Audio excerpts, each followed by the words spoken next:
podem fazer as perguntas pelo chat ou depois, ao final da palestra, levantar a mão e fazer a pergunta oralmente também. É muito bem-vindo a gente trocar essa experiência. O Leonardo já tem bastante experiência com aproveitamento de água de chuva. Então, é uma oportunidade única que nós temos aqui, uma pessoa que é especialista, estuda de forma bastante exclusiva, né, os sistemas de aproveitamento de água de chuva. Então, eu entendo como sendo um bom momento aqui para a gente poder compartilhar e esclarecer as nossas dúvidas sobre essa tecnologia, tá? Então, Leonardo, você está com a palavra, fica à vontade, pode se apresentar, tá? Com o tempo que você considerar aí. Obrigado, Akira, obrigado aí a todos vocês que estão aqui presentes. Bom, vamos falar aí sobre o assunto, né? Aproveitamento de água de chuva. Meu nome é Leonardo, sou engenheiro civil, sanitarista, eu fiz a pós em engenharia sanitária e ambiental na nossa querida UERJ, né? Eu também tive a honra de dar aula aí nessa pós durante 3 anos e sou mestre em engenharia ambiental. Eu lido com projetos de engenharia, projetos de grande porte, projetos industriais desde 2011. Dou curso desde 2015, tem mais de 250 formados, dou as palestras também desde 2016, tem mais de 2.500 ouvintes, somando com essa de hoje, aí nós vamos passar dos 2.600. Desde 2006, eu publico diariamente no LinkedIn e no Facebook sobre aproveitamento de água da chuva. Ao final, eu vou deixar o link do LinkedIn, caso vocês queiram consultar, porque todo dia eu publico 1, 2, 3, 4 notícias. Desde 2019, eu coloquei no YouTube e também no Instagram.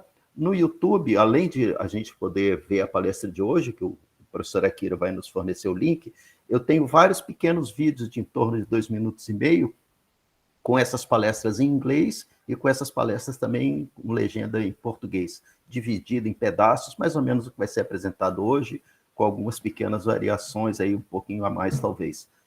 Em 2019, eu participei da revisão da norma da Associação Brasileira de Normas Técnicas sobre aproveitamento de água da chuva. A norma datava de 2007. Em 2020, 2021 vai continuar 2022 também. Eu tenho participado da revisão da norma da ABNT sobre instalação predial pluvial. Essas duas normas são completamente interrelacionadas, né? A norma de aproveitamento de água da chuva cita de predial pluvial, ela vai mudar significativamente essa norma, é a 10.844. Em 2020, eu participei de uma pesquisa de desenvolvimento, fui consultado por uma empresa do Rio de Janeiro, que obteve uma bolsa da fundação que dá amparo à pesquisa no Rio, para desenvolver um filtro de água da chuva para grande vazão a baixo custo, que normalmente os de grande vazão são muito caros. E eu passei todo o ano de 2020 desenvolvendo essa pesquisa, recebendo bolsa de mestre, e foi aprovado pela FAPERJ sem comentários no início de 2021. E 2020 e 2021, eu peguei essa pesquisa e parti para uma pesquisa de desenvolvimento de automatizar esse sistema. Então, requeri a patente e hoje em dia continuo no processo de desenvolver esse sistema.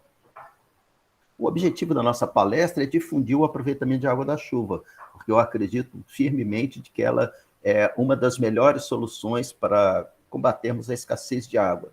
É óbvio que todas as soluções são boas e nós temos que usar o conjunto delas para combater a escassez, mas eu gostaria de destacar o aproveitamento de água da chuva.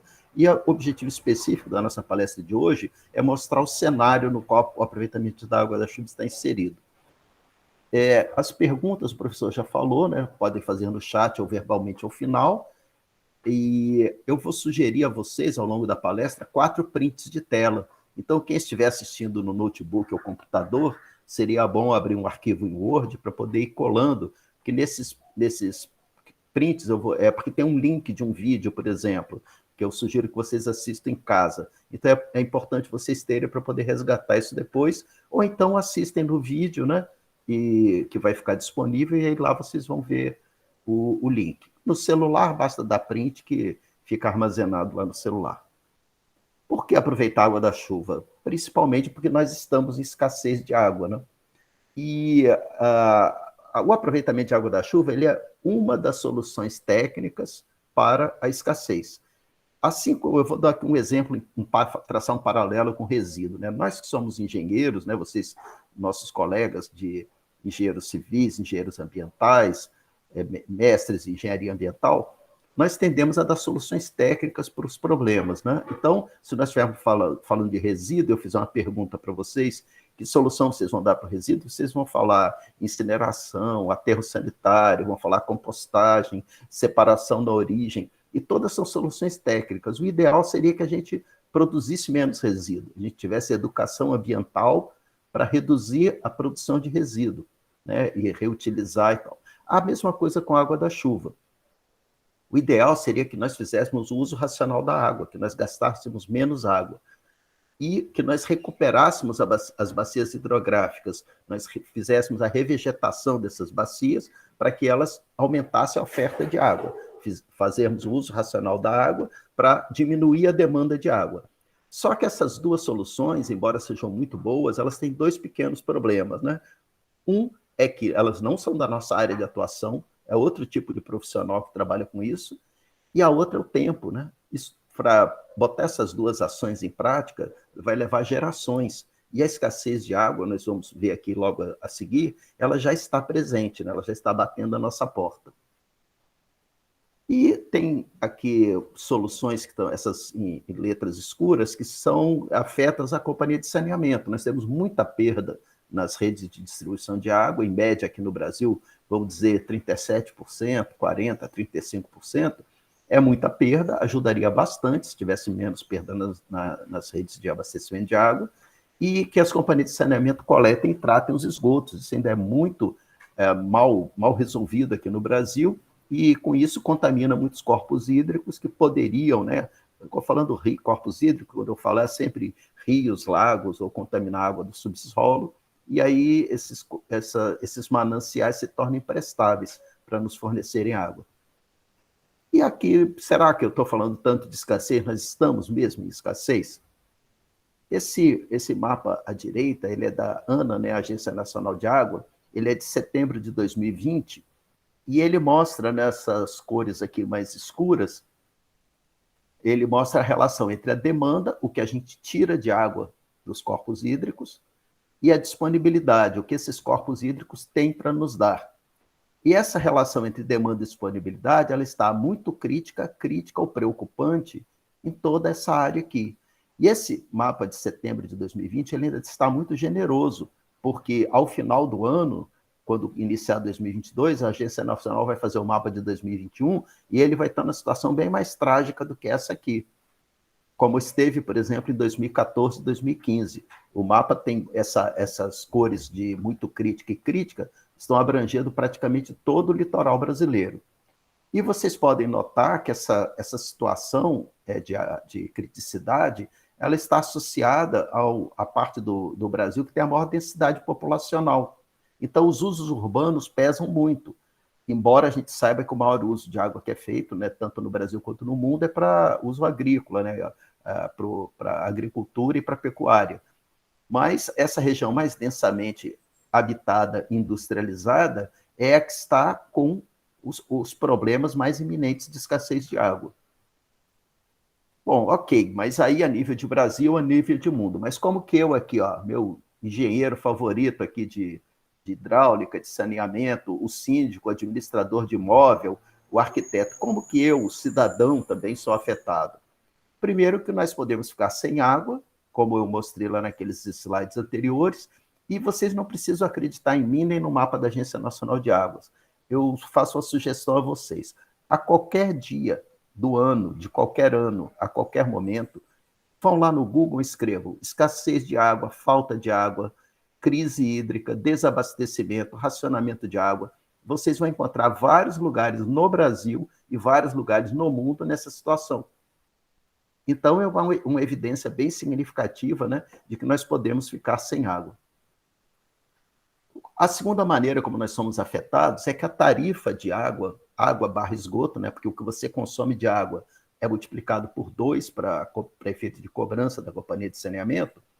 E nesse período entre 2000 e 2006, a companhia de água aqui que foi privatizada, né, mas ela tem uma cobertura de por exemplo, 60 municípios dos 92 do Rio de Janeiro. Então, ela tem uma cobertura significativa e a tarifa de água dela, nesse período, aí, subiu 2,5 vezes acima da inflação. E entre 2007 e 2014, subiu 1,5 vezes acima da inflação, por vários motivos: aumento do custo dos insumos, aumento do custo da energia elétrica, porque as companhias de saneamento usam muita energia elétrica. Seja quais forem os motivos, cada vez mais a conta de água incomoda a gente. No prédio onde eu morava, no Rio de Janeiro, já estava ultrapassando o custo com o pessoal do condomínio, que era o maior custo que eles tinham, já estava sendo ultrapassado. E a nível de mundo, tem um link aqui embaixo, né, que mostra essa matéria de junho de 2021, dizendo que entre 2018 e 2019, a água subiu 60%, né, o valor, nas 30 maiores cidades dos Estados Unidos. E na Califórnia, tem aumentado regularmente até 300% nos últimos anos. E esse problema vai cada vez mais bater na nossa porta, né? Bom, então, além nós podemos ficar sem água, a mãozinha apertando o cano, além do valor da tarifa, é lei. Tem várias leis no Brasil e no Rio de Janeiro que falam sobre aproveitamento de água da chuva. Temos lei no Brasil inteiro, nós vamos ver isso adiante, e temos normas da Associação Brasileira de Normas Técnicas também. As leis dizem o que tem que ser feito, as normas dizem como tem que ser feito. Como que o aproveitamento da água da chuva nos traz benefícios? Esse gráfico de pizza aqui, ele tem uma proporção aproximada dos usos que nós fazemos no dia a dia, nos locais onde a gente mora, né? Numa casa, num edifício residencial. O vaso sanitário, aqui à direita em azul, e o chuveiro, em amarelo, à esquerda, são os dois maiores consumidores de água, né? E limpeza e rega, lavar carros. Então, esses usos aqui à direita, que perfazem mais ou menos metade do que a gente consome no dia a dia, eles são usos para os quais não seria necessário água potável, água vinda da rede pública, tratada, clorada, né? Então, o aproveitamento da água da chuva, se nós atendermos a esses usos com o aproveitamento de água da chuva, nós vamos estar aliviando aqueles mananciais, né, rios, lagos, água do subsolo, né, quer dizer, de poço, vamos estar deixando de tirar metade da água. Então, como eles já estão em condição crítica de oferta de água, seria um grande alívio para os outros efeitos, né, benéficos para o meio ambiente que um corpo hídrico deve ter. E também nós vamos estar diminuindo aquela tarifa, né, aquela conta, tarifa não, mas o valor da conta de água e esgoto, que nós vimos que está cada vez incomodando mais, né? Bom, o segundo benefício é que você aproveitando a água da chuva, você diminui as enchentes e diminui a poluição. O exemplo, né, para eu traduzir isso aí de uma forma mais clara, nós estamos mostrando aqui uma área totalmente urbanizada, aqui à direita. Se essa área estivesse totalmente vegetada na sua condição natural, o escoamento superficial seria só de 10%. E numa área urbanizada, esse escoamento superficial é de 55% do que precipita. Então, se aqui na sua casa, essa residência aqui, você fizer o aproveitamento de água da chuva, você vai estar retendo o pico inicial, e a chuva ela é muito intensa no início. Depois ela vai diminuindo de intensidade. Então, a vazão dela para a rede pública de drenagem, que é essa aqui, vai diminuindo ao longo do tempo. Se você retém aquele pico inicial de evasão aqui, os reservatórios de retardo, em alguns municípios você tem os piscinões, o Rio de Janeiro mesmo tem, São Paulo tem, a função deles é provocar o retardo. Você está criando um retardo voluntário aqui, então você está beneficiando a rede de drenagem, você está diminuindo o pico de vazão para ela. E a água da chuva sai aqui da sua residência na setinha azul aqui, ó. Ela está relativamente limpa. Quando ela escoa pelas vias urbanas, né, e vai pegando sujeira, fezes de animais, poluição veicular, ela vai se contaminando. Então, a setinha já sai contaminada aqui, já sai marrom. Então, vai contaminar os corpos hídricos, porque daqui da drenagem vai para um rio, vai para um lago, vai para o mar, né? Então, quando você aproveita a água da chuva, você está reduzindo enchentes, reduzindo poluição, trazendo um benefício para o poder público, que tem que investir na rede de drenagem, e para a sociedade como um todo. Só aqui um detalhe, as enchentes, elas são as maiores causadoras de perdas. Perdas, assim, de forma geral, financeiras, de vidas humanas e tal, do que qualquer outro desastre natural que nós enfrentamos, terremotos, furacões e outros. Bom, então, em função desses benefícios que o aproveitamento da água da chuva traz, alguns municípios do Brasil, cerca de 80, talvez 100, eles instituíram o IPTU verde. IPTU é o Imposto Predial e Territorial Urbano. Então, eles dão descontos no IPTU verde que variam de 12% em Cabo Frio, aqui no Rio de Janeiro, 15% de Seropédica, até 100% Tietê em São Paulo. Esse desconto no IPTU, ele não se refere exclusivamente ao aproveitamento de água da chuva, mas em todas essas legislações de IPTU verde, aparece o aproveitamento de água da chuva. Então, vamos dizer que para o aproveitamento de água da chuva, o desconto concedido seja de 5%. Se o dono do imóvel deixar uma área permeável, mais 3%. Se ele separar o resíduo na origem, mais 5%. E vai somando, varia de lei para lei, né, esse pacote, nesse conjunto de requisitos ambientais, e aí o somatório varia de 12% a 15%. Tem alguns municípios que até menos, né, vamos dizer, 5%, 10%. Então, a minha sugestão é que vocês proponham essa melhoria ambiental para o seu município, seja em que município vocês estiverem, né? Aqui na região dos Lagos, onde eu moro, nós escrevemos uma minuta de projeto de lei e entregamos para a Prefeitura de Cabo Frio, na esperança de que a curto prazo aí ela seja votada, né, na Câmara de Vereadores e vire uma lei municipal. Aqui no nosso querido município do Rio de Janeiro, vocês veem que ele não está aqui. Existem projetos de lei nesse sentido, mas nunca foram adiante. Bom, e uma esperança aqui, né, uma luz no fim do túnel que nós estamos vendo, é o que o Distrito Federal fez em 2018, promulgou uma lei distrital sobre aproveitamento de água da chuva e que tem um artigo que fala em promover incentivos fiscais. Nós tivemos há pouco tempo, agora, dia 5, uma audiência pública da agência reguladora lá do Distrito Federal e eu levantei essa questão. Um aspecto muito importante seria que eles regulamentassem essa lei para que os incentivos fiscais efetivamente sejam colocados em prática. Porque aqueles percentuais que vocês viram ali de IPTU verde, 5% de IPTU, é muito pouco para que a pessoa se anime, né, a implantar o sistema. Ela acaba implantando por vontade própria mesmo, né? Mas se tivesse os incentivos fiscais, isso ajudaria bastante. E, para minha satisfação, a agência reguladora disse que eles estão pensando nisso para 2022, em regulamentar essa lei. E como é que o mundo trata desse assunto? O mundo trata desse assunto de uma forma bem generosa, né? Então, nós estamos aqui com alguns exemplos da Índia, do Canadá, da Austrália, dos Estados Unidos, vários estados diferentes desses países, várias cidades diferentes desses estados, concedendo o que eles chamam de rebate, que é a restituição dos impostos, dessa ordem de R$ 1.400 até R$ 27.000. Então, vocês veem que aí sim um aporte significativo. 5% do IPTU não é um incentivo relevante. E, assim, a minha deferência, né, a minha paixão pela UERJ é tal que eu atualizei para o dia de hoje. Essa tabela estava desatualizada desde 2018, eu estava colocando dados de 2018. Né?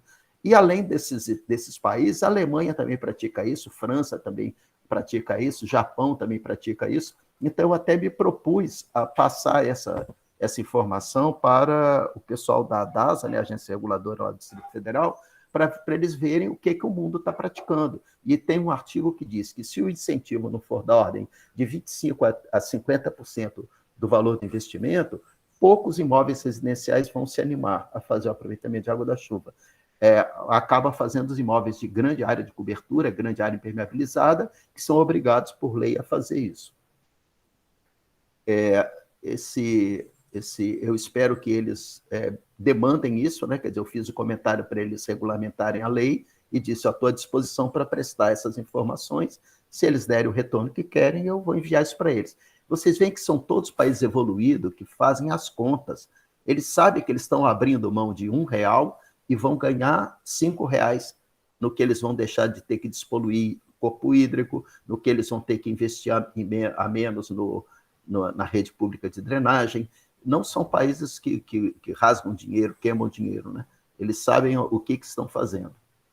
Quais as vantagens do aproveitamento de água da chuva? Esse Código da Água de 1934, que não foi alterado pela Política Nacional de Recursos Hídricos de 97, eles falam algo muito importante, que águas pluviais, elas pertencem ao dono do prédio onde caírem diretamente.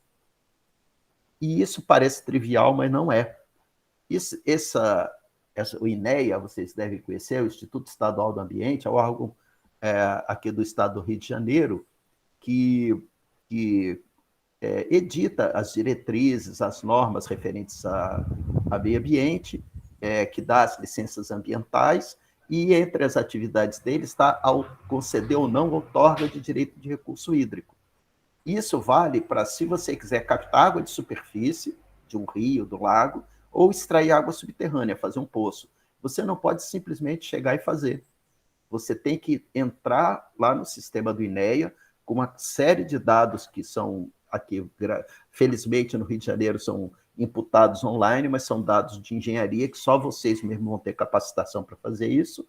São dados bem detalhados. E ao final do processo eles podem dizer, ok, pode tirar a água, concedo outorga, mas você tem que pagar pela água que você retira e você vai ter que pagar pelo efluente que você retorna para aquele corpo hídrico. Ou eles podem dizer, não concedo outorga, porque esse corpo hídrico já está saturado, já não tem mais condição de atender ninguém. Um exemplo, o Rio Guandu. Você já não consegue mais tirar água do Rio Guandu. Ok? Então vocês veem que a água da chuva você não precisa pedir outorga a ninguém, e a água é sua sem você pagar nada. Bom, o que a norma diz? A norma diz que a água da chuva, a norma brasileira, né, da ABNT, que a água da chuva tem que vir do telhado ou de cobertura não habitada. Uma remoção de detritos grosseiros é facultativa, você pode colocar ou não, né? Porque se você coloca uma remoção lá, uma grade grosseira lá na calha, como se costuma colocar junto à descida, né, do condutor vertical, o tubo que desce da calha, as folhas, os galhos ficam retidos lá em cima e é um pouco chato de limpar, né? Tem aqui o descarte automático do fluxo inicial, porque esse fluxo inicial vem com a contaminação daquela primeira chuva que lava a atmosfera e lava o seu telhado. Então, tem uma série de poluentes que são particulados que estão na atmosfera ou que assentaram no seu telhado, são compostos químicos que estão na atmosfera, majoritariamente de emissão veicular, mas também de emissão industrial. E também, quando lava o seu telhado, tem fezes de animais, tem inseto, tem folha apodrecida, tem uma carga, então, contaminante de micro-organismos, particulados e produto químico. Então, você tem que descartar uma certa quantidade e o esvaziamento, preferencialmente automático, desse descarte de escoamento inicial, para que ele esteja vazio para receber a próxima chuva, né? E depois uma remoção de detritos mais finos, que é as telas. Então, esses detritos grosseiros podem sair aqui, dependendo do que você colocar aqui, né? E uma tela, depois a desinfecção, a norma coloca como a critério do projetista. Então, por exemplo, se você for usar água para regar, não é bom você acrescentar cloro, né? A água tem melhor qualidade para rega se tiver sem cloro. Se você for fazer, vamos dizer, piscicultura, aquicultura, também é melhor que não tenha cloro. Hidroponia, melhor que não tenha cloro. Então, depende do que você vai fazer. E daqui, a saída pode ser diretamente, por gravidade, para um reservatório, apoiado no terreno, pode ter uma bomba, pode ter uma cisterna e depois uma bomba, um reservatório superior, aí tem variantes. Então, a vantagem é que esse sistema aqui, ele é todo físico, gradeamento, ou químico quando entra a desinfecção. E químico também, se for cloração, né? Porque você pode fazer desinfecção com ultravioleta, com ozônio, né? Então, se for ultravioleta, não tem químico. É um processo todo físico. Então, qualquer zelador, porteiro de prédio, proprietário de uma casa, consegue fazer a manutenção disso aqui, que é remover detrito dessas grades com uma certa frequência, e ver se esse descarte não for automático, for manual, no final da chuva abrir isso aqui. Então, ele é adequado para a nossa falta de tecnologia, o nosso pouco hábito de lidar com a tecnologia. A gente pode fazer isso no nosso prédio, pode fazer isso na nossa casa, sem problema. Já o reuso de esgoto, o tratamento é biológico, então, um tratamento já mais complexo, não é para qualquer um, tem operação, né? Então, já é muito mais complicado para você fazer a nível do imóvel residencial. Se for um imóvel de grande porte, que já tem lida com outros sistemas, né? Se for imóvel industrial, que já faz operação, já faz manutenções mais complexas, aí tudo bem. Então, o aproveitamento da água da chuva ele é mais simples e barato do que quaisquer outras soluções. No que nós podemos usar essas águas? Nós vimos lá naquele gráfico de pizza, principalmente para descarga em vaso sanitário mictório. Aí na universidade onde vocês estudam, é um bom campo de aplicação, né? Tem muito vaso sanitário, muito mictório, muito aluno, professor, funcionário, muita área de telhado para vocês captarem.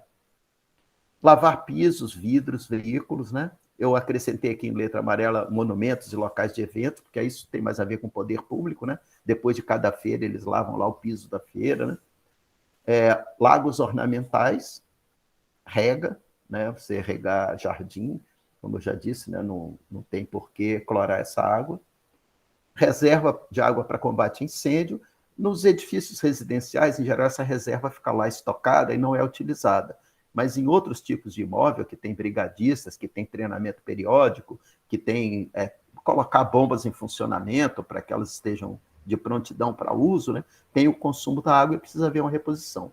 Um grande consumidor de água são os sistemas de ar-condicionado central, por exemplo, de shopping, por exemplo, de universidades, por exemplo, aeroporto, hospital, atacadista de material de construção, atacadista de alimento, né? E esse sistema de ar-condicionado central, ele tem, normalmente, na cobertura dos prédios, tem as torres de resfriamento, né? Porque o processo aqui de resfriamento, a água entra resfriada e sai aquecida. Então, ela cai aqui na torre e essas gotículas se fragmentam aqui num recheio que essa torre tem, como se fosse uma colmeia né, para fragmentar as gotas, e tem aqui uma tiragem de ar, né, um ventilador soprando esse ar, de maneira que aí quando o ar sobe, entra pelas laterais, e a água desce, o ar sobe, vai no contrafluxo, vai resfriando as gotículas. Gotícula por quê? Tem uma superfície maior exposta, né, ao ar para acelerar a troca de temperatura, já que ela só tem essa queda aqui do topo da torre até essa aqui, ó, também da bacia de coleta aqui embaixo, ó, bacia de coleta, então. E tem muita perda aonde? Essas gotículas, essa ventilação, ela joga para a atmosfera em torno de 25% a 30% da água. Então, ela precisa de água de reposição. E como esse ciclo é fechado, vai havendo uma concentração de sais minerais aqui, e de vez em quando tem que ser feita uma drenagem, né, uma purga, para entrar água nova aqui. Então, precisa mais água de reposição ainda. E, em muitos casos, é utilizado em shoppings, por exemplo, que tem muito esgoto, eles tratam o esgoto para um nível de qualidade que usam aqui e também usam água de chuva. Mas se a edificação não tem muito esgoto, eu citei aqui 2 exemplos, né, o atacadista de material de construção ou de alimento, tem o mesmo volume para ser refrigerado de um shopping, né, aquele construção enorme, mas não tem esgoto. As pessoas não vão ao banheiro, elas vão lá, pegam o que tem e vão embora, né? Pegam o produto que querem e vão embora. Então, nesse caso, seria de todo recomendável o uso da água da chuva aí como água de reposição. Quando usar? Quando for lei, né? Lembra que eu falei lá atrás que tem lei no Brasil inteiro? Olha que essa área amarelada aqui, ó, toda essa área aqui tem lei, ou estadual, ou municipal, né? O nosso querido Rio de Janeiro tem lei desde 2004, várias ao longo desse intervalo, até final de 2020, 28 de dezembro de 2020, tem lei e tem decreto. Aqui eu não amarelei, mas Cuiabá, no Mato Grosso, também tem, Manaus, lá no Amazonas, também tem. E, por coincidência, entre aspas, né? Olha onde é que estão as leis e olha onde é que está aquele problema, né? Relação demanda-disponibilidade. O que nos leva a concluir que as leis acabam sendo criadas assim a reboque das crises hídricas. Então, por exemplo, aqui está o Distrito Federal, aqui em Goiânia, né, esse retângulozinho, a lei é de 2017, quando a Brasília passou por uma crise hídrica forte, teve rodízio de racionamento de água cada semana em um bairro, né? O que não deveria ser assim, a gente deveria ter uma mentalidade proativa e implantar o aproveitamento de água da chuva antes que as crises aconteçam. E quando usar, o melhor dos mundos é quando nós temos muita área de telhado e muito uso não potável. Aqueles exemplos do shopping, da universidade, do hospital, né? Esse daqui é o centro de pesquisa da Petrobras. Eu não sei se vocês conhecem, a Petrobras já tinha um centro de pesquisa bem antigo, lá na Ilha do Fundão, junto à Universidade Federal do Rio de Janeiro, e eles construíram, em torno de 2010, por aí, eles começaram a construir o Centro de Pesquisa 2, que é bem maior, fica em frente ao primeiro, ao Centro de Pesquisa 1, é bem maior, e eles, desde a origem da obra, eles já planejaram o aproveitamento de água da chuva e planejaram o reuso do esgoto químico, oleoso e sanitário, que eles têm lá na unidade deles de pesquisa. Né? E eu visitei, conversei lá com o gestor, e ele me deu esses números que eu estou colocando aqui. 34% do uso deles é para descarga em vaso sanitário, 4% em mictório, jardim e limpeza, 13%. E 19% para a torre de resfriamento. Na torre de resfriamento, eles usam aqui o reuso de esgoto químico, oleoso e sanitário. Para os outros, né, 70 menos 20 dá 50%, aquilo que eu mostrei no gráfico de pista. Os outros 50%, eles suprem com aproveitamento de água da chuva. O prazo de retorno desse investimento foi em torno de 3 anos e pouco, porque esse sistema de reuso aqui é um pouco mais caro. Se fosse só água da chuva, talvez se pagasse menos tempo. Então, quando usar? Quando você fizer uma análise técnica e econômica de viabilidade. A própria norma brasileira fala isso, que cabe ao responsável pelo projeto fazer essa análise. Aqui eu estou dando exemplo de um estudo de aproveitamento de água da chuva para um canteiro de obras, aqui nessa parte ali da Barra da Tijuca, feito por esse aluno aqui no ano de 2019. Então, estão já incentivados aí a fazer os seus estudos, aí, né? Seus trabalhos de conclusão de curso, sobre estudo de viabilidade, no caso que vocês acharem mais pertinente. O que existe de equipamentos? Antes dos equipamentos, vamos falar um pouquinho sobre a chuva aos quais os equipamentos estão submetidos, né? Porque elas é que acabam influenciando nas características dos equipamentos. Eu peguei aqui um mapa, esse daqui é o HidroWeb, da Agência Nacional de Águas, Sistema de Informação de Recursos Hídricos, Sistema Nacional de Informações sobre Recursos Hídricos. Então, novamente, devido aqui ao meu afeto pela UERJ, eu personalizei o mapa especificamente aqui para vocês. Né? Então, vocês estão vendo aqui em destaque o Maracanã, e eu cliquei aqui ó, numa nuvenzinha, vocês veem que aqui tem outra nuvenzinha, né? Aqui tem outra, eu cliquei nessa, que me pareceu a mais próxima aqui, não sei onde é que está exatamente a UERJ aqui, e aqui diz, ó, a estação é uma estação pluviométrica, ou seja, ela mede dados de chuva, o nome da estação é São Cristóvão, e aí você, com esse código, você pode entrar no Sistema Nacional de Informação de Recursos Hídricos e obter os dados de chuva dessa estação.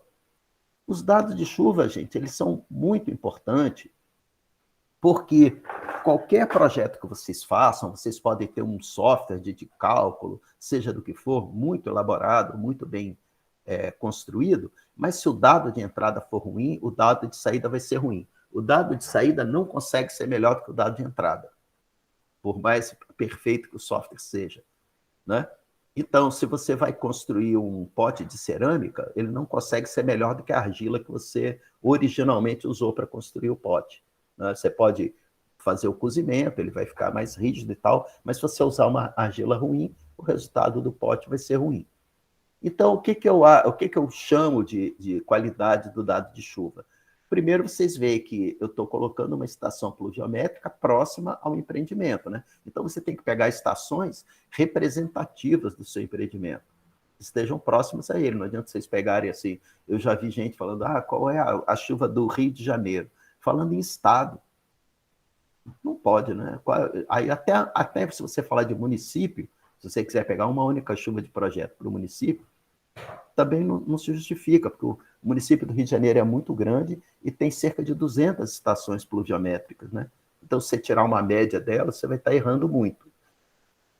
Então, pega uma estação representativa próxima ao seu empreendimento e eu vou sugerir que vocês peguem, porque a norma não fixa isso, a norma brasileira, tá? Eu só vou sugerir que vocês peguem uma série histórica longa. O que é longa? Pelo menos 30 anos. E tem assim, informações que dão suporte a esse valor de 30 anos que eu estou falando, mas não cabe discutir aqui no momento. Por que eu acho que é um paradoxo? Porque a norma brasileira, quando ela fala de dimensionamento do sistema predial de água pluvial, por exemplo, você vai dimensionar uma calha, ela fala para você usar um tempo de recorrência de 25 anos. E enquanto que a norma para pluvial predial, a atual, fala em 5 anos. Então, para você dimensionar a calha, usa 25 anos. Para você calcular o reservatório, né, o seu sistema de aproveitamento de água da chuva, ela deixa em aberto, deixa a critério do projetista. Aí eu acho que fica falho, né?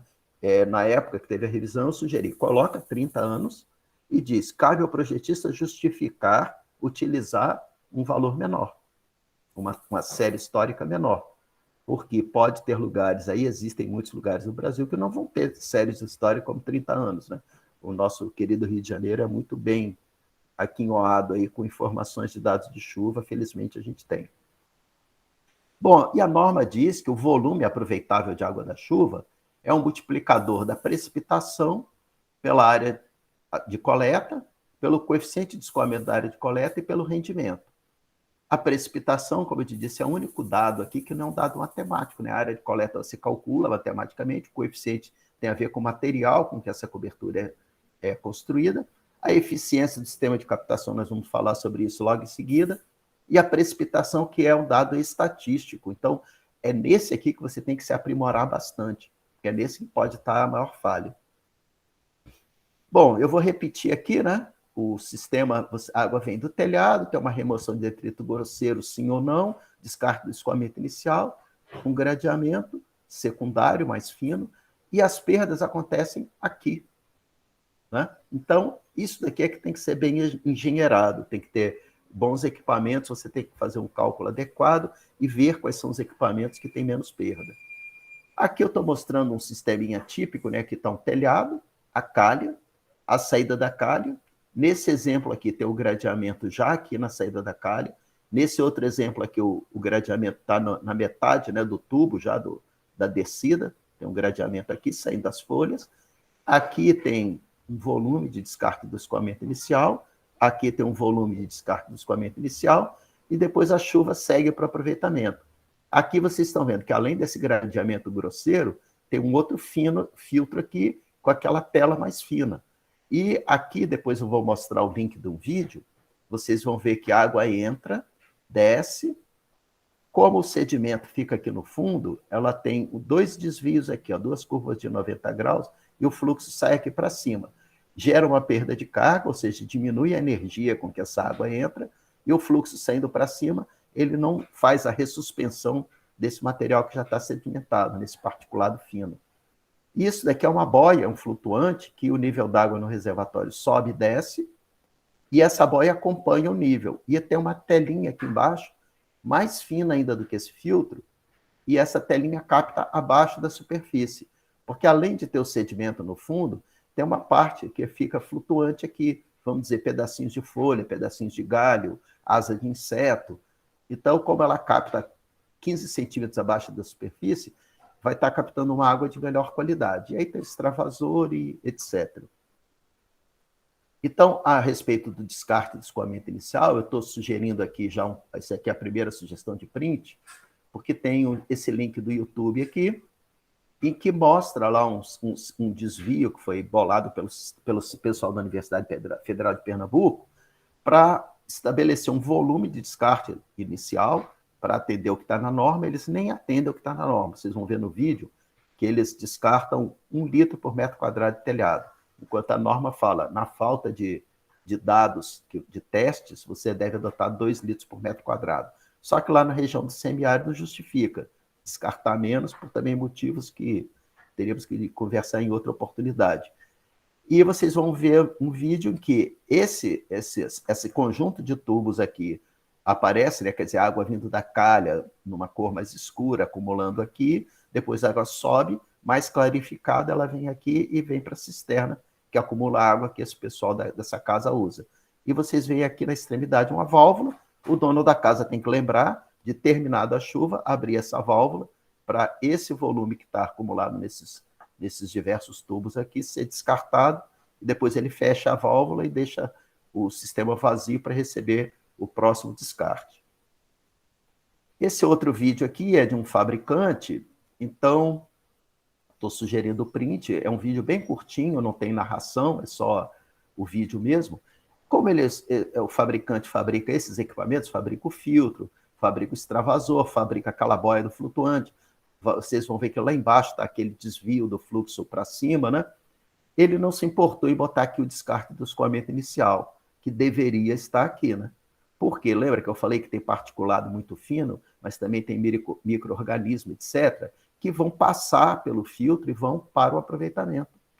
Vocês veem aqui um desenho, um corte desse filtro, a entrada de água é por esse lado ou por aqui, né? Vocês veem que está entrando de um lado só, ele tem a alternativa de entrar por um lado ou pelo outro. A água tem um gradeamento mais grosseiro, uma tela mais fina, e vocês veem as folhas aqui no gradeamento grosseiro, uma parte da água, ela lava essa grade e vai expulsando essas folhas aqui, ó. Então ela está dizendo, sujeira com pouca de água, vai para a galeria de água pluvial, que é algo bom, eles apresentam como uma grande vantagem, porque vai limpando aqui a grade, mas você tem uma perda de água aqui que é desconhecida, né? Então isso é que reduz o rendimento do seu sistema. Então, quanto mais vai aumentando quanto mais vai aumentando essa vazão de limpeza aqui, a eficiência desse sistema vai caindo, né? Então, isso daqui é um item que vocês devem procurar, se forem se aprofundar no estudo, porque existem dados que, se você pedir ao fabricante, os bons fabricantes têm o dado de eficiência do filtro de acordo com a vazão. Tem um gráfico, né? E quando você vê informações na internet, diz, esse filtro ou outro equipamento atende tantos metros quadrados de telhado. Essa não é a informação correta, porque a intensidade da chuva varia enormemente ao longo do Brasil, né? Dá para imaginar a intensidade de uma chuva na Amazônia e a intensidade de uma chuva no semiárido nordestino. É óbvio que no semiárido é muito menor, então não pode ser um telhado de 200 metros quadrados ou 100 metros quadrados. Depende de que local do Brasil ele está. E por isso tem a norma 10.844 que fala disso. Então, esses fabricantes, via de regra, eles não dão uma informação correta, dão metro quadrado de telhado, que acaba confundindo o leigo, né? Vocês é que tem que calcular a vazão, e vocês buscarem... Perdão. Obrigado. Tem um microfone aberto aí. E vocês buscarem as informações sobre o rendimento desses componentes aí, desses equipamentos, desses acessórios. Bom, aqui eu estou dando um exemplo, né, que a norma brasileira, a versão 2019, ela não define um método de cálculo, ela diz que fica a critério do projetista. A versão de 2007 dela, vocês podem pesquisar, vocês vão ver que ela tem, acho que, 6 métodos de cálculo, né? Como a versão 2019 disse que os métodos de cálculo que não levam em consideração o consumo... Né? Perdão, gente, tem alguém com o microfone aberto. Como a norma versão 2019 diz que tem que ser levado em consideração os usos que são feitos da água, o consumo da água não potável, 2 delas foram eliminadas. Um é o método Azevedo Neto e o outro o método inglês. Então ficaram... Colega, não sei quem está com o microfone aberto, poderia verificar, por favor? Eu já tirei a pessoa, o Leonardo. Ok, obrigado. Então, eu aqui peguei... Essa daqui é a minha casa. O telhado cai aqui, tem uma calha que cai daqui para cá, onde está essa seta azul, outra calha cai daqui para cá. Vocês veem a calha aqui, ó, a calha vem e sai aqui, vem desse lado e sai aqui. Então, se eu colocasse o reservatório aqui, que o reservatório é apoiado no terreno, ele já receberia direto essa água, e ele acumulando água, fica aqui um determinado volume, né, uma altura de água. Se eu colocar uma torneira aqui no fundo e ligar uma mangueira para molhar esse gramado, conectar uma mangueira aí, ela vai ter essa altura da água no reservatório, fornecendo uma pressão que vai me permitir regar, né? Quando a altura da água vai... Quando a altura da água vai baixando no reservatório, vai diminuindo a vazão na mangueira, mas continua irrigando, né? Só que o reservatório aqui, vocês veem que tem o aspecto dele cobrir a janela, tem a estética, né? Então, o que eu fiz? Eu peguei assim, considerei que a tubulação vem aqui e vai para...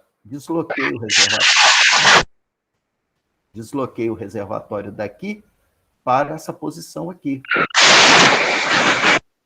E fiz esse vaso comunicante. Desce daqui e vai para lá. Como aqui, tá vendo? Tem a tela aqui em cima, tem a tubulação, tem o volume de descarte e depois cai no reservatório aqui. Tem aquele perda, né, que causa perda de carga e desvia o jato para cima. E aqui, se eu colocar uma torneira no fundo, aqui, como eu falei, tem toda essa coluna d'água para fornecer pressão, e a mangueira que está aqui em vermelho, ó, ela fica mais bem distribuída, né? Se ela estivesse aqui, ela teria todo esse caminho até essa parte mais remota aqui. E aqui ela está o mesmo comprimento para cá e para lá. E aproveitando, então, melhor essa coluna d'água, vai dar uma vazão melhor, porque tem menos perda aqui na mangueira. Aqui eu estou sugerindo o último print, né? Esse daqui é o LinkedIn, em que está lá Leonardo Nogueira. Se vocês colocarem buscar, né, tem uma lupa no LinkedIn, buscar Leonardo Nogueira, vocês vão encontrar diariamente as publicações. Inclusive, ontem eu divulguei essa palestra de hoje aí para o pessoal no LinkedIn, teve bastante acesso. E aqui é o YouTube, onde vocês vão poder ver em pequenos vídeos uma apresentação similar a essa, talvez um pouco mais completa, tem 13 vídeos, né? Em português e outros 13 com legenda em inglês. O objetivo era esse, apresentar o cenário no qual o aproveitamento da água-chuva está inserido. Aqui tem meu e-mail, caso restem dúvidas depois aí da aula, né? Vocês podem mandar um e-mail para mim. E terminamos por aqui. Muito obrigado aí pela presença de vocês e vamos aqui para as perguntas. Eu vou fechar a apresentação e abrir aqui minha câmera.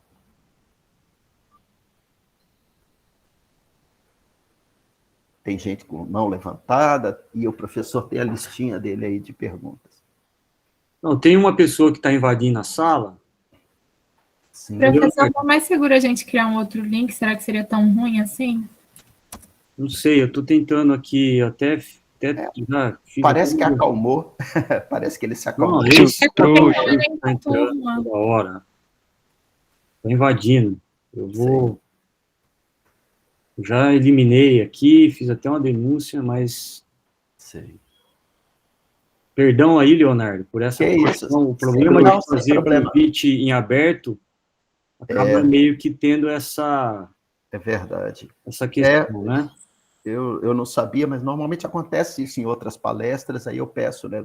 Paro um pouquinho, peço para a pessoa fechar o microfone, mas vamos lá. Leonardo, parabéns pela tua apresentação, obrigado. Tá, pela tua exposição. Você conseguiu dar o print? Tem vários prints. Ok, então depois você me manda. Depois, tá, para a gente poder divulgar aí a palestra, o trabalho. Gostei bastante aí, em função do que você trouxe, em relação às tecnologias, né, tá bem atual. Você, como já trabalhou e trabalha, né, nas revisões das normas, eu acredito que essa contribuição ela é muito válida. Tá.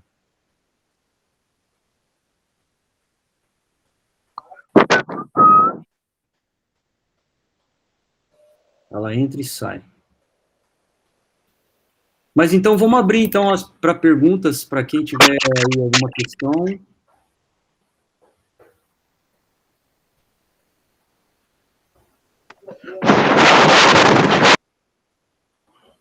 Professor, não dá para mandar outro link no WhatsApp, não? Ou você muta ele, professor. Deixa ele na sala e você muta ele. Mas eu estou fazendo isso. Ela volta. Quando ele volta, de repente ele pode desmutar, entendeu? Eu tenho... O Google Meet tem esse problema, né? Porque aqui eu estou até entrando aqui nas configurações. Eu vou deixar, então, aqui sem compartilhamento de tela, só para os organizadores.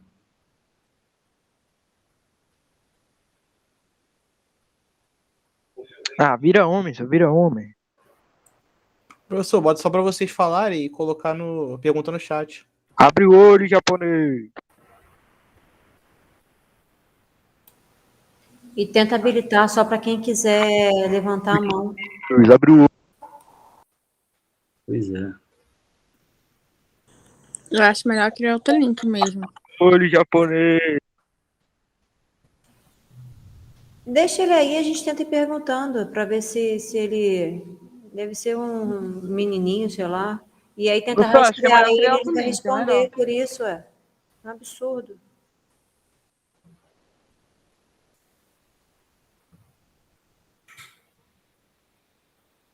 Eu estou tentando configurar aqui.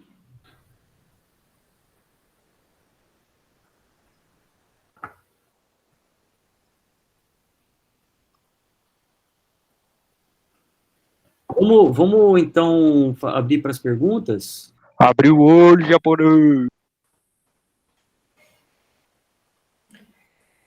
Professor Leonardo, olha Pois só, não. você falou lá aqui está falando a Lorena, eu sou do município de Resende. Aqui, como eu citei no chat, aqui a gente tem uma lei municipal que te permite até 15% de desconto de IPTU, e uma das condicionantes é o reaproveitamento de chuva, você consegue 3%. Para cada item, são 3%, atingindo até 15%.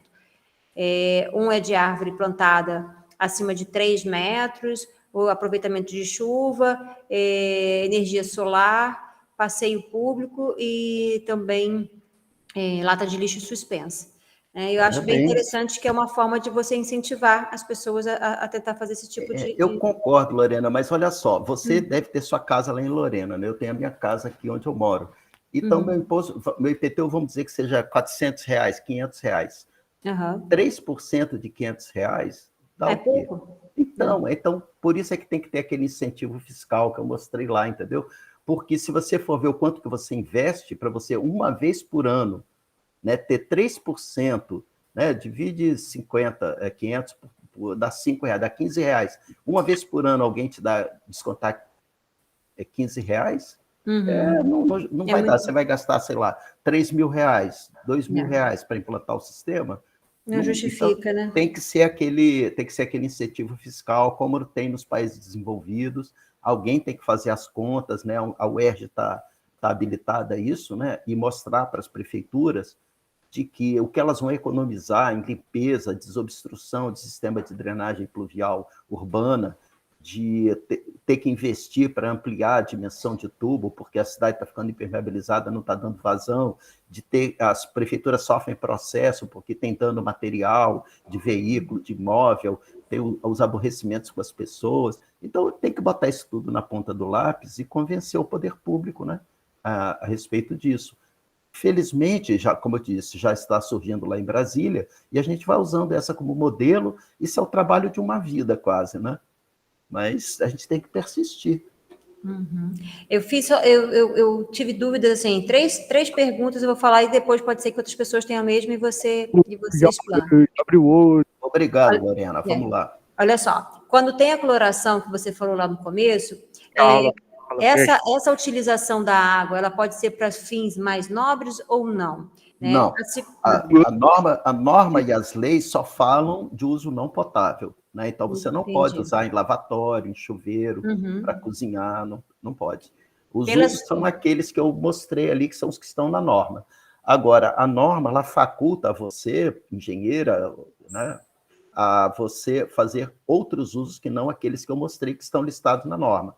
Mas aí você tem que estabelecer o padrão de qualidade da água, você tem que estabelecer os tratamentos necessários para atingir esse padrão, e você vira responsável por aquilo, né? Quando você faz um projeto, você faz lá a sua ART, né? Anotação de responsabilidade técnica.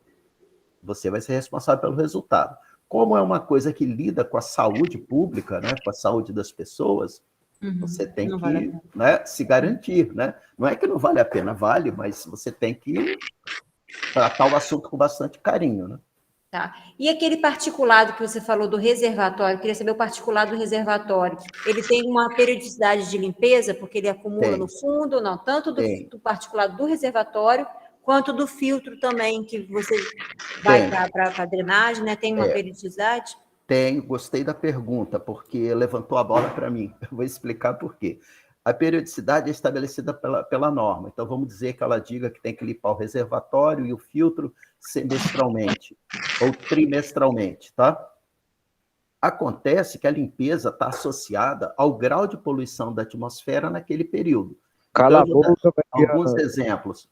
Por exemplo, vocês têm visto na televisão tempestades de areia lá no interior de São Paulo, né?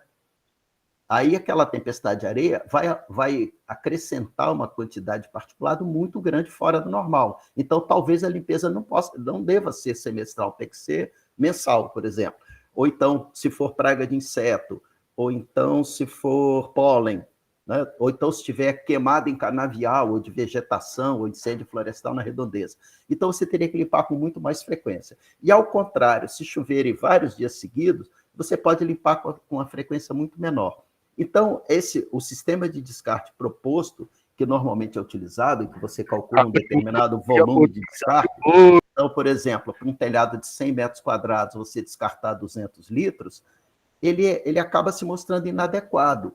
Então, eu botei lá, que eu estou desenvolvendo uma pesquisa de desenvolvimento para o sistema automatizado, ele vai fazer esse descarte considerando o tempo de descarte. E o próprio usuário vai poder regular esse tempo. Então, ele recebe o produto lá na casa dele, então vai estar ajustado para 10 minutos de descarte. Então, se aconteceu um evento desse de aumento da poluição, ele aumenta o tempo de descarte para 20 minutos, por exemplo. Ou então, se está muito tempo chovendo, ele coloca até 0 minutos. Ele vai ter um mostrador e ele vai fazer isso, até pelo próprio celular. Abre o olho, abre o olho. Esse descarte do escoamento inicial tem diretamente a ver com o entupimento ou não do filtro. E o filtro também, ao invés de ter uma periodicidade fixa, eu estou colocando um sensor de pressão para quanto mais o filtro ficar entupido, mais vai aumentar a pressão interna nele e vai dar um alarme de luz amarela. A luz vai estar verde, vai ficar uma luz amarela sinalizando que o filtro tem que ser limpo. Se o usuário não for lá limpar, a luz vai ficar vermelha, vai soar um alarme sonoro também, além do luminoso, e a água vai toda para o descarte automaticamente, não passa mais pelo filtro. Aí, obrigatoriamente, o usuário vai ter que ir lá limpar. O particulado, colegas, é muito, muito, muito fino. Por quê? Porque para ele ficar em suspensão na atmosfera, dá para vocês terem ideia, é 5 micras, 6 micras, 6 milionésimos do metro. Então, não tem filtro que vai segurar ele. Então, esse negócio de colocar sucessivas telas cada vez mais finas, não é lá grande vantagem, porque o particulado fino vai passar e vai ficar sedimentado lá no fundo do reservatório. E a norma diz a periodicidade com que tem que ser limpo, o reservatório e o filtro. Me alonguei, desculpe, é que eu fico empolgado com o meu projeto e me alonguei. Leonardo, tem uma pergunta aqui da Natália, está com a mão levantada? Estou vendo. Manda, Natália. Professor, no começo você falou em relação à legislação que o Brasil já tem, né? Legislação e as normas. Isso. Por que, por exemplo, nas regiões semiáridas, que tem essa grande escassez de água, não é assim tão difundida esse projeto de aproveitamento de água de chuva?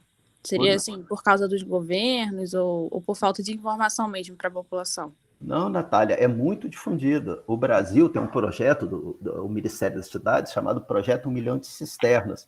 É um projeto que já foi premiado internacionalmente. E tem mais de 1 milhão de cisternas mesmo lá. Você viu aquele primeiro print que eu sugeri que vocês dessem, que mostra o descarte do escoamento inicial, que eu disse que é desenvolvido pela Universidade Federal de Pernambuco. Aparece uma casa humilde, né, em alvenaria e uma cisterna. Aquelas cisternas são as primeiras desse projeto, são feitas com placas de concreto pré-moldado, feitas lá no próprio local, envolvendo a população local na construção. Elas são para 16 mil litros e elas têm uma capacidade de armazenar chuva, a pouca chuva que cai lá na região semiárida, né? Então, tem um projeto em andamento e é um projeto de grande porte. Tem verba federal para isso, tem assim, o Brasil é dividido, assim, de Rio de Janeiro, Espírito Santo para baixo, tem o pessoal do meio acadêmico, assim como o professor Akira, e da Bahia para cima, eles estão muito voltados para esse projeto aí, 1 milhão de cisternas, para essas pesquisas governamentais. Então, se vocês forem escutar uma palestra lá, eles vão falar para descartar 1 litro por metro quadrado. Por quê? Porque a poluição não é tão grande, né, a poluição atmosférica, mas tem muito particulado, e porque eles não podem se dar o luxo de desperdiçar água. Eles aproveitam até aquela água do esvaziamento, lá do descarte inicial. Então, esse projeto ele é basicamente financiado pelo governo, então. Exatamente. E a população ajuda na construção? Porque é algo assim, para você criar a ideia do pertencimento, né? Que o que a população ajuda a construir, ela zela por aquilo, ela entende como funciona, ela participou, ela sente que aquilo é dela e ela vai cuidar adequadamente, vai fazer a manutenção adequada, a limpeza adequada, né? Se você simplesmente chega lá, constrói, desata e usa, né? Então tem todo um processo de envolvimento. E essa construção participativa, ela tem um pouco esse viés educativo aí. Obrigada, não sabia mesmo que era assim, não. Procura só escrever no Google, Programa 1 milhão de cisternas, aí você vai achar muita notícia. Muito bem. Tem mais 2 pessoas aqui na lista, Leonardo. O Douglas e depois o Miguel. Douglas. Oi, Leonardo, boa tarde. Boa tarde. É possível a gente direcionar o sistema em si, o arranjo do aproveitamento de água de chuva para outras funções, tipo integralizando com outros sistemas, considerando, por exemplo, uma época de estiagem, de pouca chuva? Ou ele não tem problema de ficar parado, o sistema de aproveitamento de água de chuva? Eu posso abrir a apresentação de novo, mas eu acho que você vai lembrar que aparecia um reservatório assim em verde, um cilindro em verde, e em cima tinha uma setinha azul escrito reposição de água. A norma prevê que você faça a reposição de água, essa água vai vir da rede pública, do seu sistema predial de água potável fria. Sabe por quê, o Douglas, né? O Douglas, Isso. porque a partir do momento que você constrói aquele reservatório e você diz, eu vou usar ele para irrigar o meu gramado e para dar descarga no mictório, você, a partir daquele reservatório, você saiu com uma tubulação predial de água, de aproveitamento de água da chuva. A norma diz que tem que ser pintada lá numa cor magenta, né, um roxo, e você vai atender aquelas 2 funções. A tubulação para descarga vai estar saindo dali. Então, se você não tiver água no reservatório, você não vai ter como alimentar a descarga e nem vai ter como alimentar a irrigação. Então, a norma prevê que você alimente ela a partir da rede pública. Você joga água lá do seu sistema predial, vai ser computado lá, vai medir no seu hidrômetro e vai encher o seu reservatório e vai continuar fazendo aqueles usos. Aqueles métodos que eu mostrei de cálculo, né, tem o método A para calcular o volume reservatório, o método B para a verificação. Esse método mostra, mês a mês, o quanto de água que vai extravasar, meses que chove muito, vai extravasar do reservatório, ou seja, o reservatório não vai conseguir segurar toda a água de chuva, vai perder uma parte para a drenagem, e quais os meses que você vai ter que repor da rede externa. Então, aí você vai variando o volume do reservatório e vai calculando quanto você perde, quanto você tem que botar da rede externa, quanto que você vai pagar de água, e vai vendo quanto você quer investir e quanto que você quer pagar de água da rede pública. Dá para você fazer esse ajuste fino. Entendi. Então, como se fosse sempre para manter a circulação, né? O reservatório vai ter que ter água, porque a tubulação que alimenta a irrigação está saindo daquele reservatório, não está saindo de outro lugar. Então, se não tem água de chuva, você vai ter que encher ele com a água que vem da sua instalação predial de água potável fria. Entendi, obrigado. Por nada. Só complementando aí, no caso, né, Leonardo, a gente tem uma conexão cruzada onde é permitido a entrada da água da concessionária no reservatório de água de chuva, mas não é permitido o contrário, a entrada de água da chuva no reservatório da concessionária. Só complementando, a norma ela diz que é para evitar esse contato da água não potável da chuva com a água potável, essa água potável que vem, ela tem que estar no mínimo 3 vezes o diâmetro acima do nível do extravasor do reservatório. Ou seja, quando chegar no nível máximo do reservatório, ele vai sair pelo extravasor e nunca vai atingir a ponta da tubulação de água que está abastecendo. Eles chamam de separação atmosférica, em inglês air gap. Esse foi o motivo da discussão lá na norma, na audiência pública da ADASA, porque veio uma pessoa da Companhia de Saneamento do Distrito Federal e fez uma palestra lá e apresentou um livro, uma publicação internacional, mostrando uns 6 outros sistemas de não permitir essa conexão cruzada, ou seja, não permitir que a água potável fria seja contaminada pelo sistema não potável, né? Aí eu saí em defesa do pessoal da agência reguladora. Eu disse, olha, o que está na norma brasileira sobre predial pluvial? Está dizendo separação atmosférica. O que está na norma brasileira sobre aproveitamento de água da chuva? Separação atmosférica. Se o pessoal da agência reguladora coloca qualquer outro sistema e dá um problema, de quem vai ser a culpa? Então, por que eles vão se arriscar a colocar qualquer outro sistema desconector que não seja separação atmosférica? Fica a critério deles, não tenho nada contra colocar ou não, mas estou dizendo, eu não colocaria, porque você coloca o seu pescoço em risco, né? Muito bem. Tem mais uma pergunta aqui do Miguel. Miguel, tá aí? Boa tarde, Leonardo. Boa tarde, parabéns pela palestra. Obrigado. Gostaria de saber o preço médio de um sistema de abastecimento de água de chuva. E se varia muito, assim, de uma residência para um conjunto de edifícios. Miguel, você é engenheiro civil? Ambiental, né? Porque na engenharia você vai encontrar até na internet, você assim, quanto custa o metro quadrado de construção de uma casa? Vamos dizer que custa R$1.000 o metro quadrado, vai variar, numa região do Brasil vai custar 1.100, na outra vai custar 900, mas você tem como... Mas se alguém chega e diz assim, quanto custa a fundação de uma edificação?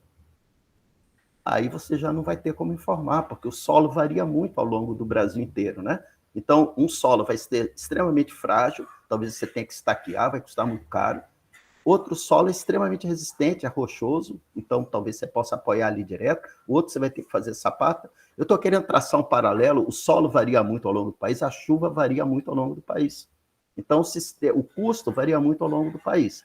Se você quiser que eu dê um chute para você, um sistema predial vai custar R$3.000, R$3.500, R$2.500, mas é um chute. Qualquer coisa fora de uma residência, eu estou falando de uma residência como a minha, um telhado de 100 metros quadrados, mas qualquer coisa fora disso é um chute tão estratosférico, entendeu?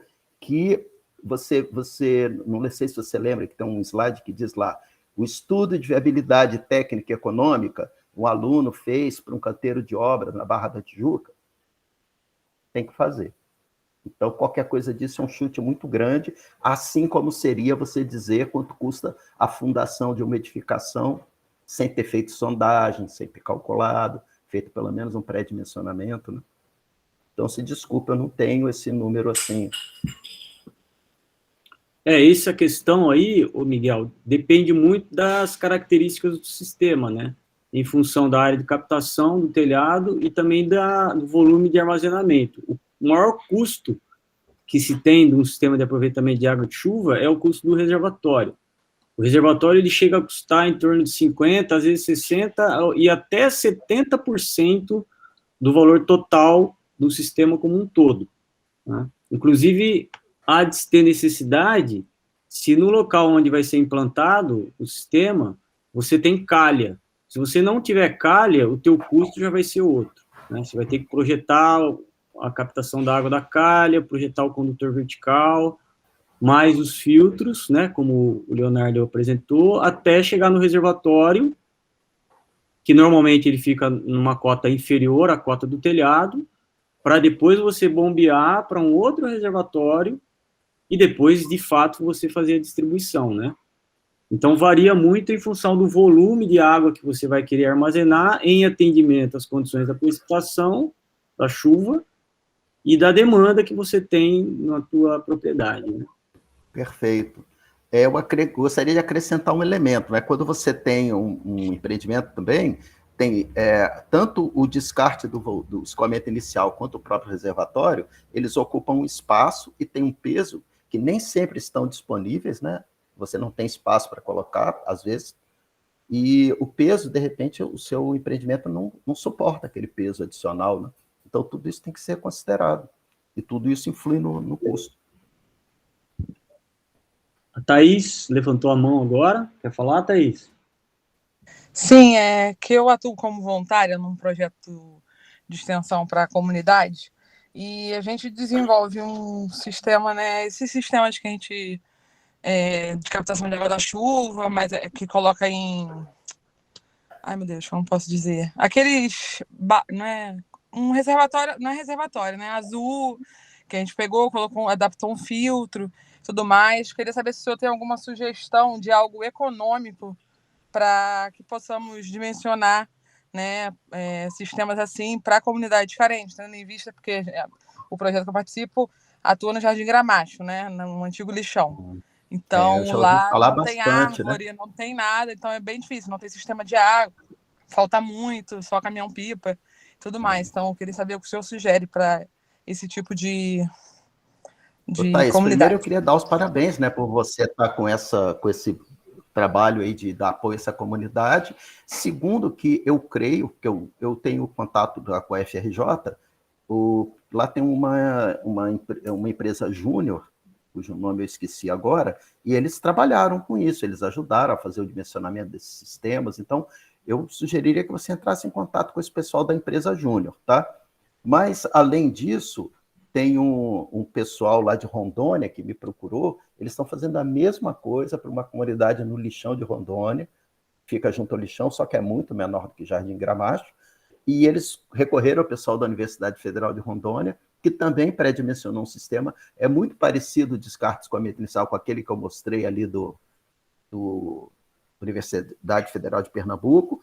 Aí eles têm um videozinho, eu falei com eles, olha, me manda o projeto que vocês têm aí, e eu vou ver, tem que ver a área do telhado que é captada, tem que ver a chuva local, lá tem a própria poluição, né, do lixão que foi remediado, tem muito particulado, talvez tenha que descartar mais água. Aí eu pedi que eles me dessem o projeto para eu dar uma olhada e dar uma opinião, até agora eles não mandaram. Mas, teoricamente, o do Jardim Gramacho deve ter sido bem feito, que foi feito pelos, eu acho que é Fluxo Consultoria, o nome. Mas, se você quiser me mandar um e-mail, meu e-mail está aí, eu te mando o nome da empresa, que eles tiveram lá como parte do trabalho de talvez alguns alunos, orientados por professor, trabalho de conclusão de curso, especificamente para Jardim Gramacho. Tem o contato também, Thaís, Tá do Obrigada. pessoal da Hidros. O Eles pessoal da Hidros dimensionaram. também. Não é, porque como o Jardim Gramacho é muito grande, cada ONG acaba atuando numa área, né? Numa Sei. parte. Eles Entendi. não se interligam muito, infelizmente. A Associação de Moradores já está até querendo interligar as ONGs, mas é bem difícil, por ser muito grande. Mas, Thaís, assim, as ONGs podem ser separadas, né? Mas se você pegar um projeto, se ele foi bem engenheirado tá pela ótimo. Eu vou Fluxo, pegar né? com o senhor, vou te Copiar mandar um ele para e-mail. outro local, né? Sim, perfeito. Eu Por vou mandar um favor. e-mail para o senhor. Obrigada, hein? E parabéns pelo seu trabalho. Obrigado a você por estar fazendo esse trabalho aí. Não, imagina. Mais É uma o que a gente pode pergunta fazer, aqui. né? Tem a Nicole, está com a mão levantada. Que bom. Estou muito feliz aí com as perguntas. Boa tarde. A minha pergunta é em relação ao consumo de eletricidade. Tipo assim, nesses casos que precisa da bomba para levar para o reservatório, será que isso não aumenta? Não, tipo assim, reduz na conta d'água, mas não aumenta na de energia? Certamente. O ideal é que você não use eletricidade, né? Mas você viu o que eu fiz na minha casa, que eu falei que o reservatório é apoiado no terreno e ele vai usar a própria coluna d'água que está dentro do reservatório para fazer pressão e ser o jato na mangueira. Mas nem sempre isso é possível, né? Então, às vezes, você tem que... O volume de reservação é grande, ou você não tem espaço no terreno, aí você tem que fazer uma cisterna e bombear para a parte superior. E vai ter, quer dizer, naquele estudo de viabilidade técnica e econômica, além dos custos que o professor falou, né, de implantação, o custo do reservatório, que é o maior valor, você vai ter que computar o custo da bomba e o custo da energia. E fazer a sua viabilidade técnica e econômica, em quanto tempo o sistema vai se pagar. Hoje nós temos a opção, né, no nosso país aqui, em particular, de fazer o aproveitamento da energia do sol, né? Você pode instalar umas placas fotovoltaicas para alimentar. É uma bomba que não vai dar mais do que meio cavalo para umas condições normais de operação. Verdade. Uma placazinha vai resolver o problema e não vai ter gasto de energia. Isso já tem sido feito em algumas unidades, assim. tem uns kits prontos, você procurar na internet, você vai ver um kit pronto, a bomba já com a placa que atende a bomba. Ou o que acontece é que, às vezes, eu proponho isso, para o meu sistema mesmo, eu estou propondo usar a geração eólica ou fotovoltaica. O problema é que, quando está chovendo, não tem iluminação suficiente, aí eles começam a me perguntar quanto tempo pode ficar para calcular banco de bateria, aí tem banco de bateria, aí o banco de bateria é caro, se degrada, aí é um resíduo difícil de descartar, aí vai virando uma bola de neve. Mas eu não vou abrir mão do pacote futuro da automação, incluir a geração fotovoltaica, não. Eu vou engenheirar isso da melhor forma possível, a causar o menor dano possível, até o menor custo possível, e a tendência dessas tecnologias é irem melhorando ao longo do tempo. Excelente. Entendi, obrigada. Disponha, Nicole. Obrigado você pela pergunta. Alguém tem mais alguma pergunta para o Leonardo?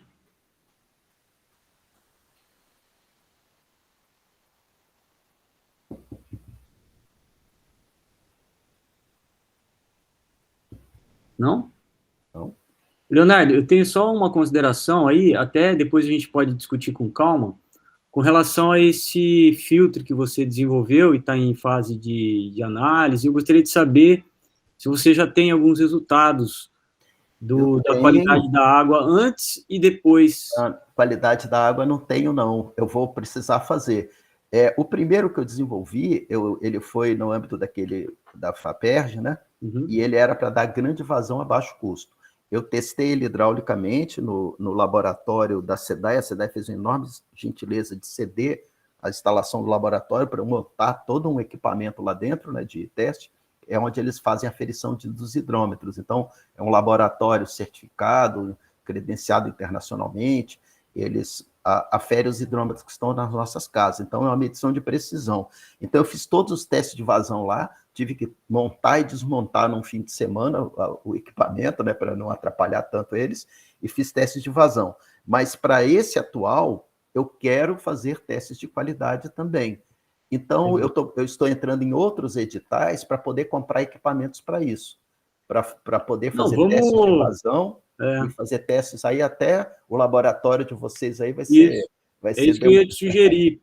A gente tem feito algumas análises em alguns projetos, a gente pode aí pensar em uma forma de contemplar a coleta da água da chuva do local onde ele vai ser instalado, antes de passar pelo filtro, e depois de passar pelo filtro. Foi esse artigo seu que eu li, você e um grupo de alunos, né, escreveram aquele artigo, foi esse que eu li e vi que vocês fizeram todos os testes aí durante 3 anos, né, e apresentaram um artigo bem consistente, mas eu vou ter que fazer isso sim.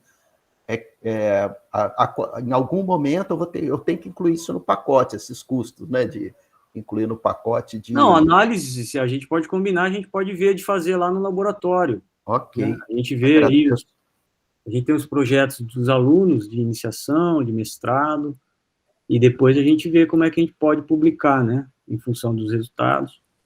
Porque a norma estabelece, né, a norma da BNT estabelece, a DASA, lá em Distrito Federal, adotou sem alterar nada a norma da BNT. Eu só fiz um comentário para eles, Akira, de que eu acho que eles não deveriam ser tão rigorosos com esse assunto de pH, porque a própria norma diz isso, né, para proteger as tubulações. Então, é interesse do próprio usuário proteger suas tubulações.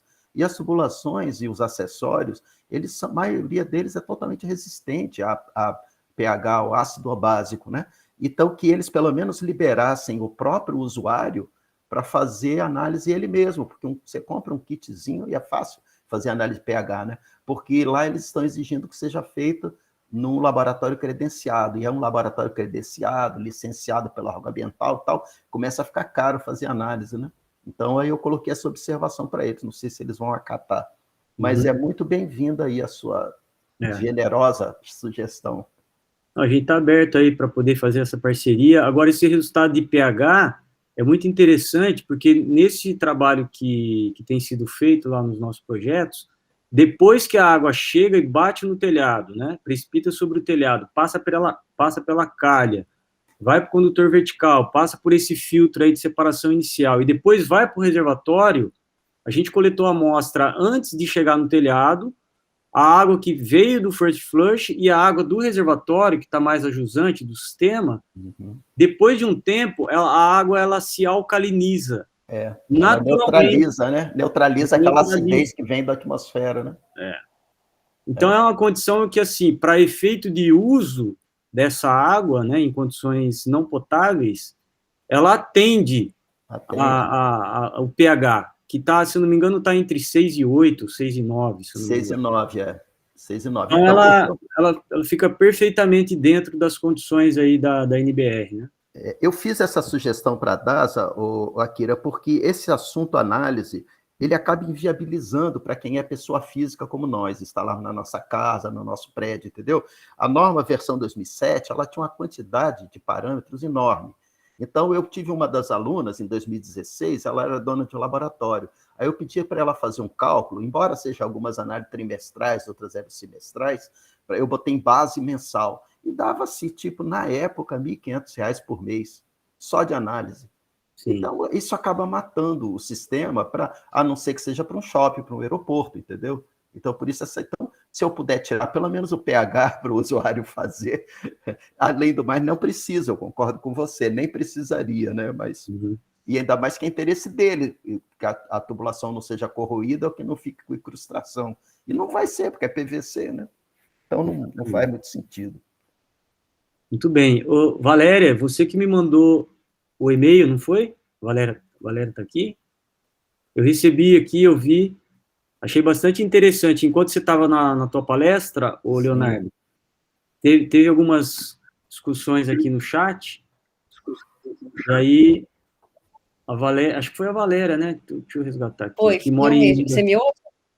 Ouço. Se quiser comentar um pouquinho do teu trabalho, lá do teu sistema. Não, eu moro aqui em Rio das Ostras, e aqui tem um problema sério de água, né? Então, sempre que chovia, tem uma área nos fundos da minha casa, e ela tem uma calha, e ela vinha aquele monte de água para o quintal, né? E aí, um dia, a gente teve a ideia, meu pai faz isso na casa do lado, e ele coleta. Eu falei assim, poxa, porque se ele coleta, por que eu não posso coletar? Então, arranjei uns tubos de PVC, conectei um ao outro, é uma gambiarra só, né? Se espera a chuva intensa por 10, 15 minutos, aí lava-se o telhado, vem folha, né? As fezes de animais, aquela coisa toda, e aí depois ela é drenada direto para a cisterna. E a gente usa essa água para, né, para tomar banho, para descarga no banheiro, não para beber, ninguém bebe essa água, né? Mas tem dado certo. Parabéns, você é minha vizinha, Valéria, eu moro em Arraial do Cabo. Oh, que legal. E o pessoal de Saquarema também, nas palestras, fala sempre isso. Saquarema antigamente não tinha rede nenhuma, e aí a gente usava água de chuva. Eu fiquei sabendo há pouco tempo, esse projeto atual, ele deu entrada lá na incubadora da COP da UFRJ, né?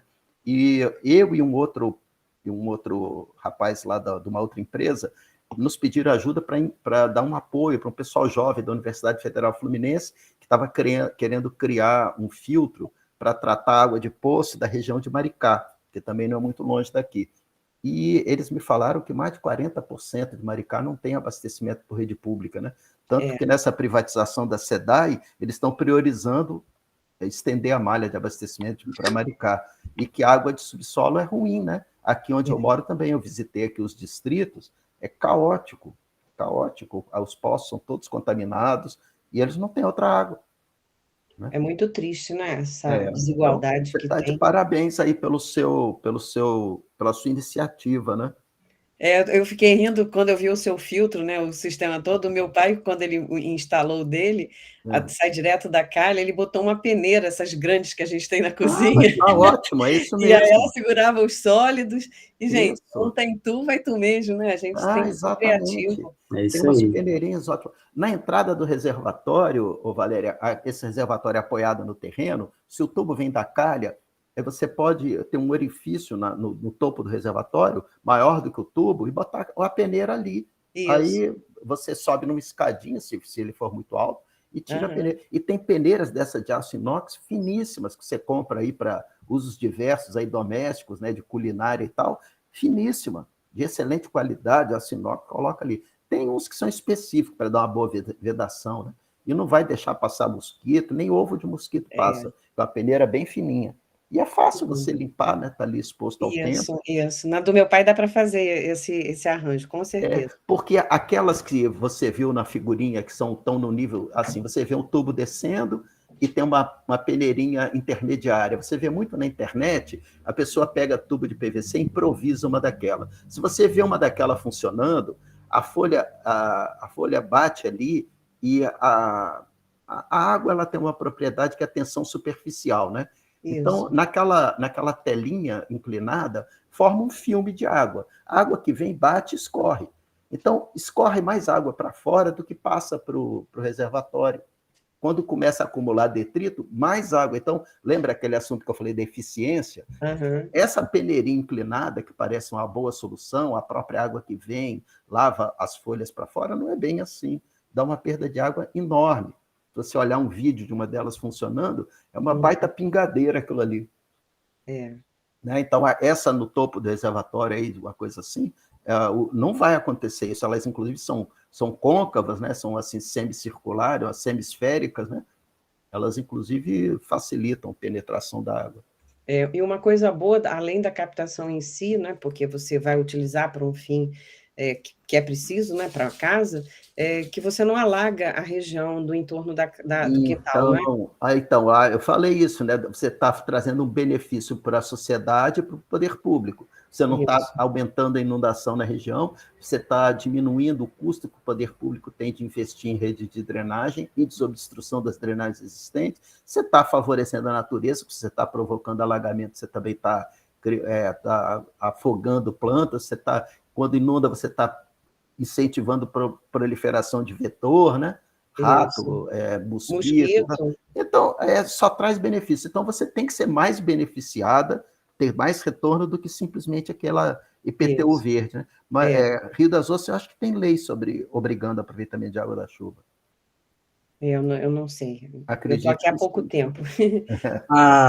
Pela foto que você me mandou, Valéria, é uma cisterna enterrada, né? É uma cisterna enterrada, isso. E aí bombeia para um outro reservatório em cima? Isso, aí tem uma bomba, né, de meio cavalo, né, que alguém perguntou do custo, né, mas não é uma coisa assim tão absurda, não, que impacte baratinho na conta da água, né, desculpa, de luz. É tranquilo. Esse pessoal aqui dos distritos de Arraial do Cabo, pessoal muito, muito, muito pobre, todos eles têm uma bombinha dessa, pequititinha, e todos eles puxam água de poço. Se você cheirar água do poço, é enxofre puro. Quer dizer, tem alguma degradação ali, ou de vegetação, ou esgoto sanitário, tem uma carga contaminante orgânica ali, braba, e eles estão usando aquela água aí, né? E, enfim, eu fiz um projeto tal, mas não consegui nenhuma instituição dessa aí que tem esses programas de responsabilidade social que resolva... Mas não desanima não. Acho que o segredo está aí. Se não deu certo, é que ainda não chegou no final, né? Sempre no final vai dar certo, é por isso. Exatamente.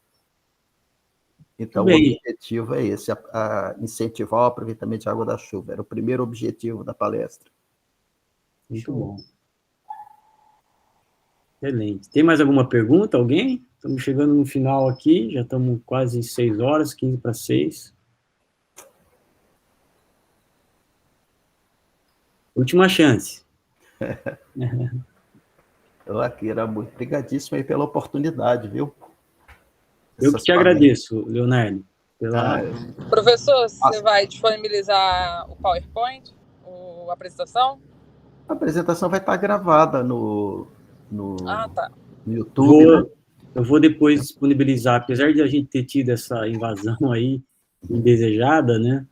Mas eu fiz até uma denúncia, que tem uma opção de fazer denúncia, eu mandei lá, eu acho que não sei se foi até por isso que a pessoa já não entrou mais, mas eu vou disponibilizar depois o link no YouTube, assim que o vídeo gravar, o vídeo baixar, e aí eu mando para vocês, tá?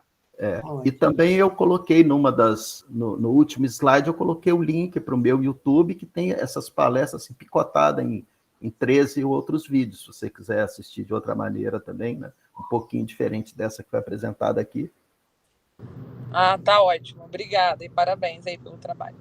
Eu que agradeço a presença aí de vocês. Muito feliz. Foi muito engraçado eu chegar aqui, porque eu sou do Cefet, ali do Maracanã, e eu É? faço parte de um grupo de sustentabilidade, e aí eu entrei ali, aí eu vi a palestra, né? Quem levou o anúncio foi a professora Aline Trigo, não sei se ela é conhecida de vocês. E aí eu falei assim, eu vi captação de água de chuva, eu falei assim, gente, é tudo que é bom, deixa eu ouvir, né? Deixa eu ver o que...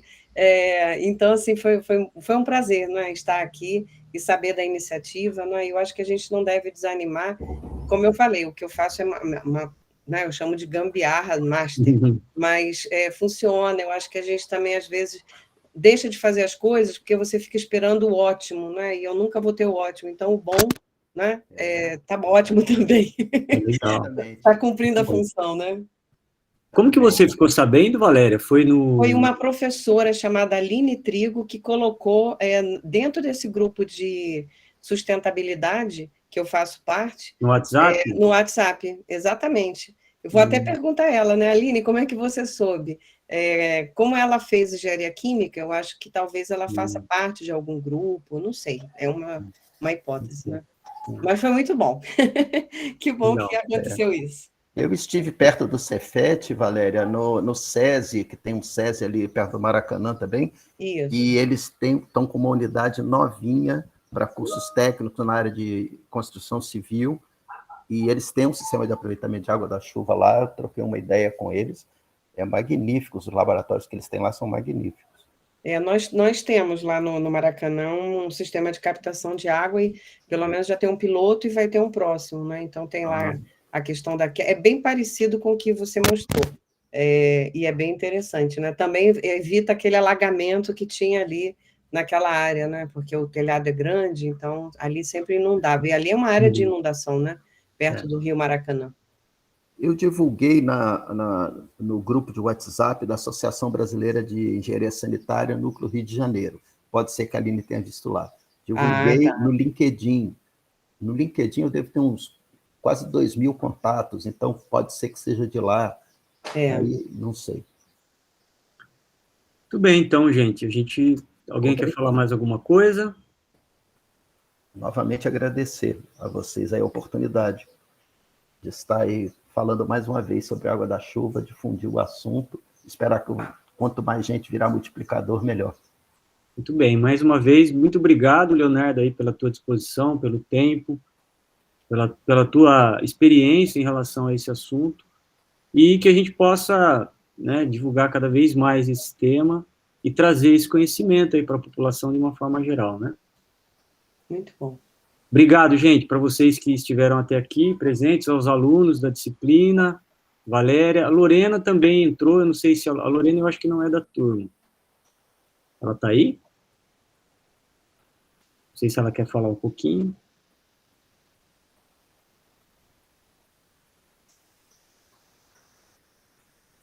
Bom, então acho que é isso, gente. Vamos finalizar. Obrigado mais uma vez. Depois eu vou compartilhar o vídeo. Eu vou deixar o meu e-mail aqui, para caso alguém queira depois... Desculpa, Kira, que meu computador está meio lento. Eu estou fazendo o mestrado, né? Mestrado profissional. Entrei nesse ano. E aí fiquei sabendo que compartilharam exatamente também no WhatsApp do grupo. E aí eu sou apaixonada pela área, trabalho na área de meio ambiente também, então eu acho muito interessante. Eu estou tentando fazer aqui na minha casa, por isso que eu queria saber algumas dicas. Legal. E aí vou pensar em fazer, mas só que a minha casa já está construída, então não tem, né, essa estrutura. E aí eu vou pesquisar para saber custo-benefício, né, para ver como é que faz direitinho. Obrigada, e foi muito boa a palestra. Você está em Resende, né? Isso, eu sou de Resende. Ah, tá. Excelente. Sou de Resende. Tá bom. Então tá. Ô, Leonardo, você quer dar um print aqui com todo mundo? Acabei de dar, enquanto a Lorena estava falando. Tá bom. Então tá, gente. Muito obrigado aí pela presença de cada um. Qualquer coisa a gente está em contato aí. Tá, bom? joia. Tchau, obrigada, tchau. Gente. Muito obrigada. Viu? Obrigado, Leonardo. Obrigado, Kira. Pode olhar lá no LinkedIn que esse print já vai estar lá. Uhul. Um abraço. Tá, valeu. Tchau. Tchau.